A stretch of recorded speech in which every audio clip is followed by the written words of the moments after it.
Ang kwentong ito ay hango sa totoong buhay. Karanasan ito ng tatay ng kakilala ko na itago na lang natin sa pangalang Debot. Taong 1978. Capiz. Itong mga panahong ito, kasalukuyang naninirahan si Debot sa Capiz. Namumuhay sila ng payapa sa kanilang lugar.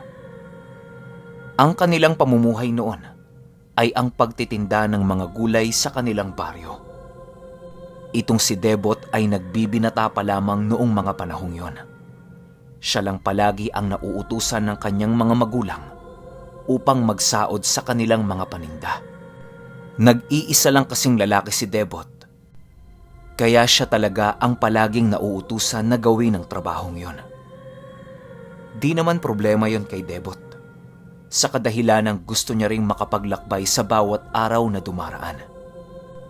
Buryong na kasi si Debot sa kanilang bahay dahil sa wala siyang ibang ginagawa roon kung hindi ang magbantay at magsalansan ng kanilang panindang gulay.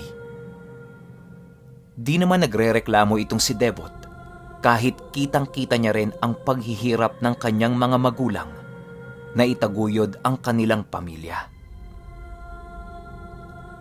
Isang araw, inutusan itong si Debot ng kanyang mga magulang.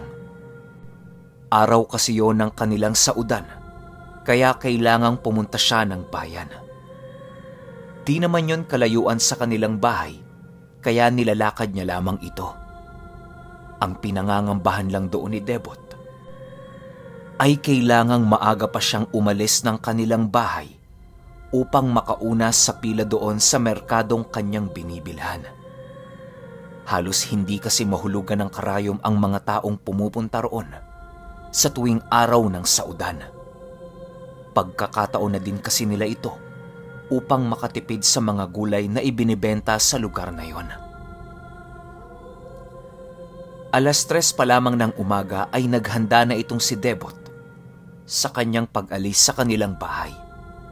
Nagdala siya ng mga sisidlan ng bibilhing gulay upang hindi na siya mahirapang buhatin ang mga yon. Ang dinaanan ni Debot bago makarating sa bayan ay kailangan niyang tahakin ng 100 merong mga nagsisitaasang talahib at mga puno. Nakakatakot dumaan sa lugar na yon, gawa ng marami ng balita at sabi-sabi sa lugar nila Debot tungkol doon. Ayon sa iba na merong bagat sa lugar na yon. Ang bagat ay isang uri ng nilalang na maihahalin tulad mo sa isang aswang. Maraming bagat pero paiba-iba ang uri nito. Ang tanging pagkakahawig lang ng mga nilalang na yon ay ang estilo ng kanilang pagkuha sa tao. Dagdag pa ng mga matatanda roon na sorpresang nambibiktima ang bagat sa kanilang baryo. Hindi mo malalamang patay ka na dahil sa tigalpong ibinabato nito sa kanilang mga biktima. "Nay, alis na ho ako," pagpapaalam ni Debot sa kanyang ina. Umaga din kasing gumigising ang kanyang mga magulang dahil abala din ang mga yon sa kanilang ginagawang kakainin kagaya ng suman. "Oo, Debot, mag-iingat ka, ha?" sagot naman ang kanyang ina. Nang nakapagpaalam na si Debot ay agara naman ang pag-alis nito sa kanilang tahanan. Di naman alintana ni Debot ang pagdaan sa lugar na yon, sa kadahilanang ilang beses na siyang dumaraan doon tuwing umaga. Halos sanay na siya sa lugar na yon at minsan sa buong buhay niyang pagdaan doon ay hindi pa siya nakaranas ng mga nilalang na nagpapakita sa lugar na yon. Nang makarating siya sa lugar ng saudan, ay dali-dali naman siyang bumili ng kanilang ititinda. Panay singit nitong si Debot sa pagpila upang mas madali siyang makauna. Nang nakauwi na siya ay agad niyang sinalansan sa kanilang tindahan ang mga gulay na kanilang dala. Sumapit ang hapon at merong isang lalaki ang bumili sa kanilang tindahan. Napakainit ng ulo ng lalaking yon habang bumibili. Hindi naman to pinansin ni Debot at ng kanyang ina dahil baka meron lang yung problema. "Magkano tong kalabasa?" tanong ng lalaki. Nang papasagot na si Debot ng presyo, ay agad nitong inihampas sa lupa ang kanilang tindang kalabasa. Doon na umalma ang nanay ni Debot dahil sa ginawa ng lalaking yon. "Ano ho ba ang problema niyo, Manong?" Galit na tanong ng ina ni Debot. "Anong pakialam mo?" sagot naman ng lalaki. Ang tatay ni Debot noong mga panahong yon ay nasa likod lang ng kanilang tindahan. Nakikinig lang yon sa kanilang argumento. Pero nung napuno na ito, ay bigla nitong sinunggaban yung lalaki. Pinagsusuntok nito ang lalaking yon hanggang sa mawala na ito ng lakas para makatayo. Agad naman silang inawat ng mga taong nakakita sa kanila upang mapag-usapan ang kanilang problema. "Demonyo ka! Kung wala kang magandang gagawin sa tindahan namin, lumayas ka ditong animal ka!" Sigaw ng tatay niya habang hinahawakan ng mga taong naroon. Tumawa lang naman yon, tapos dumura ng dugo sa lupa.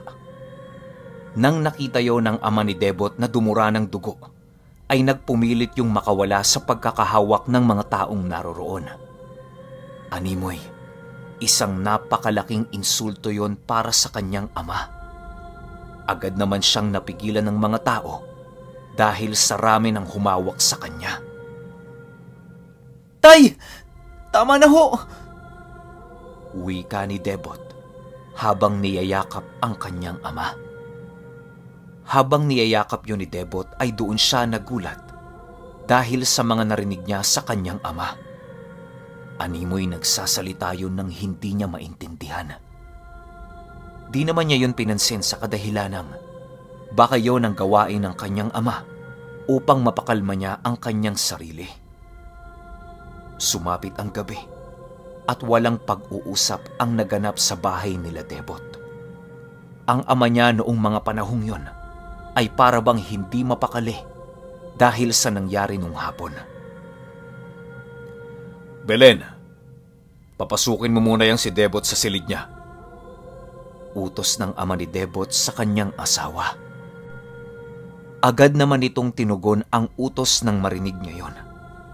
Dali-dali namang pumasok si Debot sa kwarto sa kadahilanang alam niyang seryoso na ang kanyang ama noong mga oras na yon. Matapos makapasok ni Debot sa loob ng kanilang kwarto, ay doon niya unang beses makaranas ng kakaiba. Dahil ilang minuto lamang ang lumipas at biglang nag-iba ang simoy ng hangin sa loob ng kanilang bahay. Nakaamoy si Debot ng malansa at animoy mga tain ng hayop na pinaghalo-halo. Agad namang nawala ang amoy na yon at kasabay nito ang pagpapalaspas ng mga sanga ng puno sa labas ng bakuran nila Debot. Matapos yan ay biglang pumasok ang kanyang ina upang yakapin siya. "Nay, asan ho si tatay?" tanong ni Debot. "Gumanti yun, anak. Hintayin na lang natin." Sagot naman ng kanyang ina. Doon na nagulat si Debot dahil bakit gaganti yung tatay niya?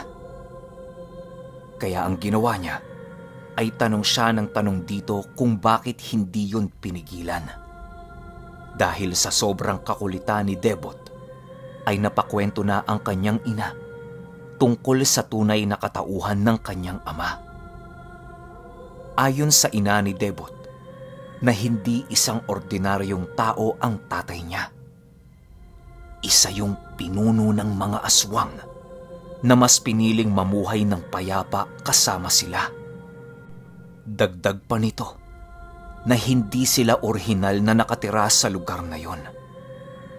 Noong hindi pa napapanganak si Debot, ay tumakas itong mga magulang niya upang pagtaguan ang angka ng tatay niya. Pinapapatay kasi ng lahi ng ama ni Debot ang asawa nito at maging siya, dahil taliwas yon sa pinaniniwalaan ng kanilang angkan. Maraming laban ang naganap bago matagumpay na nakatakas silang pamilya sa kamay ng mga angkan nito. Magmula noon ay dahan-dahan ang kinalimutan ng ama ni Debot ang totoong katauhan niya. Ibinaon niya yon sa limot matapos ipanganak itong tatay nung nagkukwento.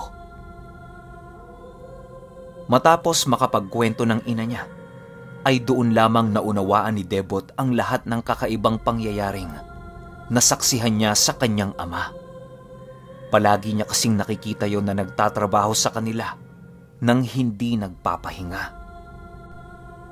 Kahit uminom ng tubig ay hindi no nagagawa, kahit sobra-sobra na ang kanyang trabaho sa bawat araw na dumaraan. Minsan na ding nakita yon ni Debot na namumula ang mga mata nito. Nay, ibig sabihin, totoo yung bagat sa dinadaanan ko tuwing umaga? Tanong ni Debot. Oo, nak. Kumpare ng ama mo ang gumagawa ng bagay na yon. Kaya hindi ka nito ginagalaw dahil anak ka ng isang pinuno ng aswang. Sagot naman sa kanya ng kanyang ina. Hindi na nakaimik si Debot noong mga oras na yon dahil hindi niya maikailang meron siyang napapansing kakaiba sa kanyang dinaraanan patungong sa udan. Minsan nakakaramdam si Debot ng mga pagtakbo sa talahiban pero hindi niya yon binibigyang atensyon. Malamang sa malamang, kung hindi anak si Debot ng aswang, ay maaaring patay na yon dahil sa bagat ng kumpare ng kanyang ama. Isang oras lamang ang lumipas at nakabalik na ang kanyang ama sa kanilang bahay. Nang maramdaman nilang merong lumapag na isang nilalang sa kanilang bakuran, ay agad din naman yung nilabas ng kanyang ina upang tingnan. Pagbalik nito sa loob ng kanilang bahay, ay kasama na nito ang ama niyang duguan. Tay, anong nangyari? Tanong niya sa kanyang ama. Tinitigan lang siya nito at ngumisi habang inaalalaya ng kanyang ina patungo sa kanilang banyo. Matapos nitong makapagpalit ng damit at makaligo, ay agad namang kinausap nito ang kanyang mag-ina upang ipaliwanag ang nangyari. Ayon sa tatay ni Debot, matagumpay niyang napatay ang lalaking nag-amok sa kanilang tindahan nung hapon. Kinuha niya ang mga laman loob nito, tapos binali ang binte at iniwang wala ng buhay sa kanilang tahanan. Ang ipinagtataka lang ng ama niya, bago ito tuluyan niyang napaslang, ay meron yung alam tungkol sa mga lihim na karunungan. Kahit isang pinuno ng aswang itong ama niya, ay hindi maipagkakahilang nahirapan yon sa pagpatay sa taong yon. Dagdag pa ng ama niya na merong mga usal na binitawan sa hangin ang lalaking yon bago ito tuluyan niyang napatay. Ang mga pangontrang nasa loob ng bahay nito ay matindi. Ang naging epekto sa tatay ni Debot. Halos paika-ika yon pagpasok sa kanilang tahanan. Kinaumagahan, habang nagkakape sila Debot ay biglang nadapo sa kanilang bahay ang kumpare nito. Doon na nakaramdam ng takot si Debot dahil sa paiba-ibang mukha nitong kanyang nasisilayan. Agad naman itong lumapit sa kanya at hinawakan ang kanyang ulo. "Kumusta ka na, inaanak ko?" Tanong ng kumpare ng tatay niya. Ayos lang naman ho ako. Sagot ni Debot habang nanginginig. Matapos nitong makapagbisa, ay bigla namang nagwika ang kanyang ama nang, Kilala ka niyan. Ngumisi lang naman ang ninong ni Debot habang umuupo. Pagkaupo nun ay binigyan yon ng kape ng kanyang ina. Agad namang diniretso ng ninong ni Debot ang ama niya tungkol sa nangyari kagabi. Onyot, di basta-basta yung pinatay mo. Mag-iingat ka. Babala ng kumpare ng tatay ni Debot. Tumawa lang naman ang ama niya na para bang hindi nababahala sa babala ng kanyang kumpare. Walang panama ang mga yan.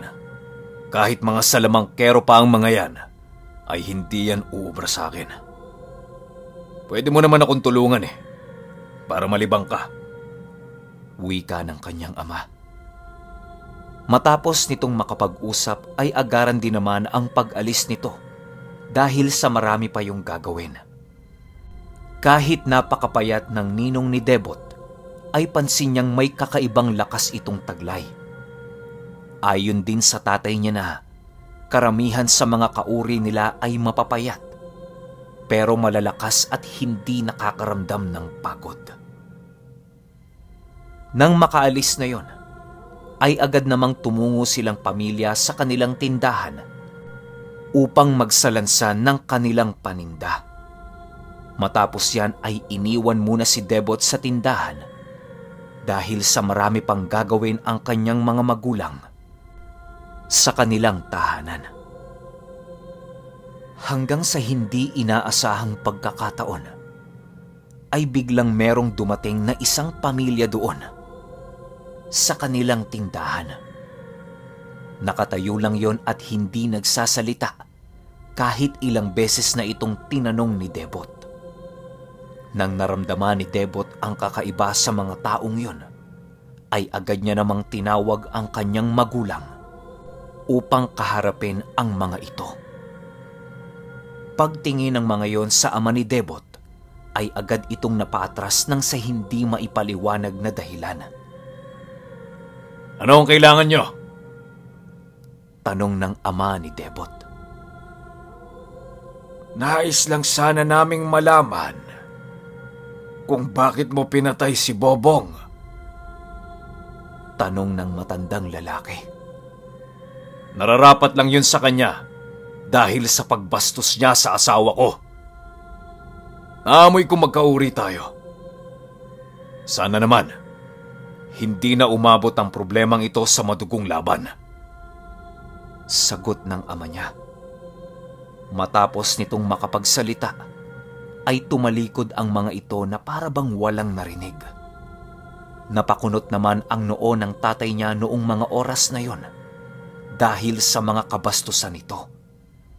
Animoy nag-aangil yon habang nagbabanggaan ang lahat ng ngipin nito. Sumapit ang gabi at napansin ni Debot na naghahanda ang kanyang ama. Lantaran nitong nilulon ang 8 batong hugis bilog na kulay itim. Kumuha rin yon ng lupang kasya sa kanyang kamao at walang atubiling kinain ito. Debot, panahon na para malaman mo kung anong uri ka. Wika ng kanyang ama habang naglalagay ng napakalapot na langis sa kanyang katawan. Napakabaho din ng langis na yon na halos hindi na makahinga si Debot dahil sa sangsang ng amoy. Habang nagpapahid yon, ay sinasabayan ito ng usal ng kanyang ama.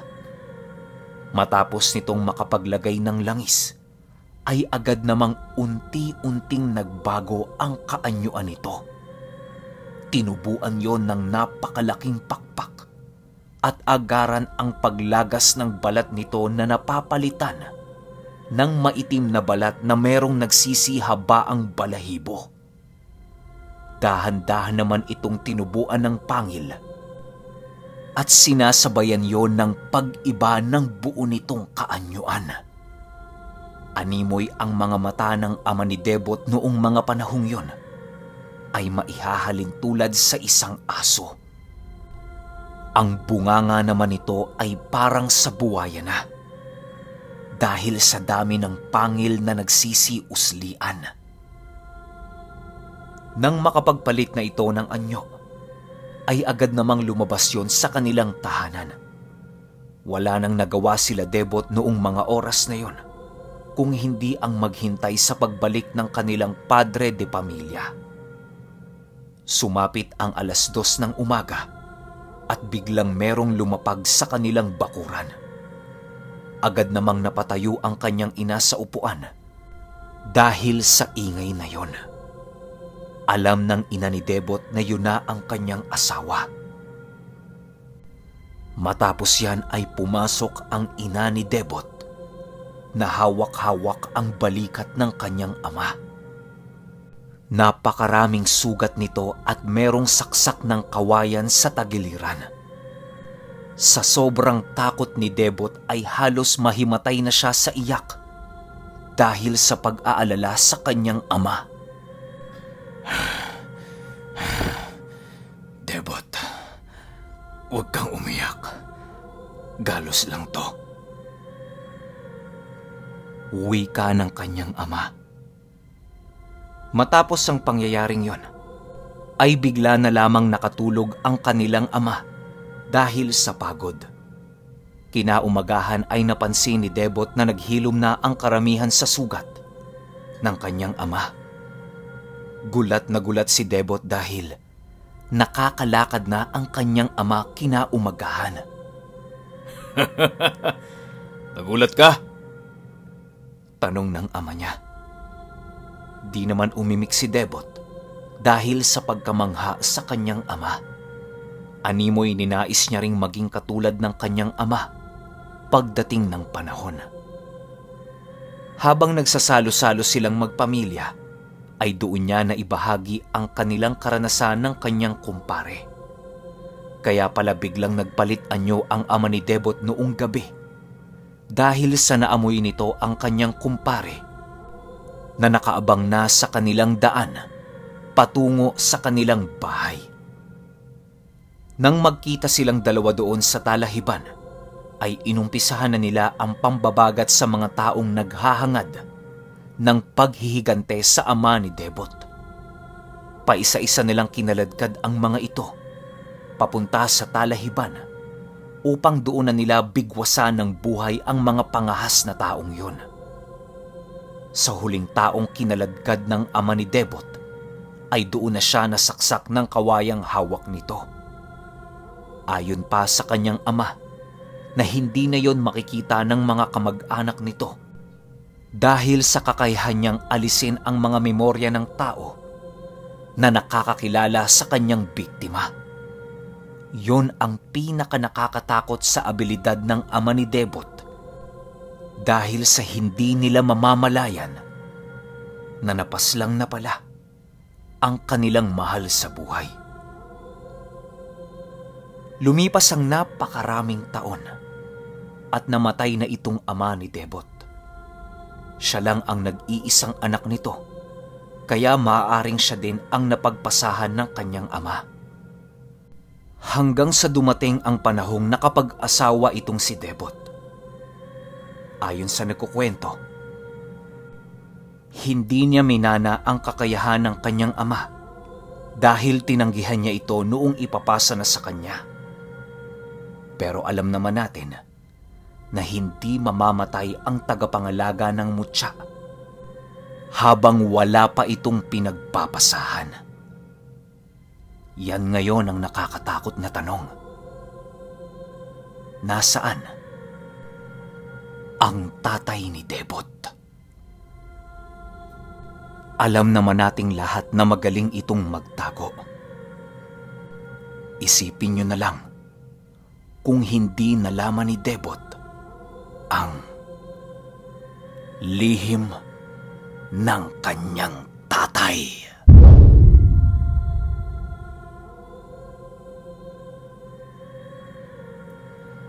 Okay, opinyon ko sa kwento. Ang ganda pero bitin eh.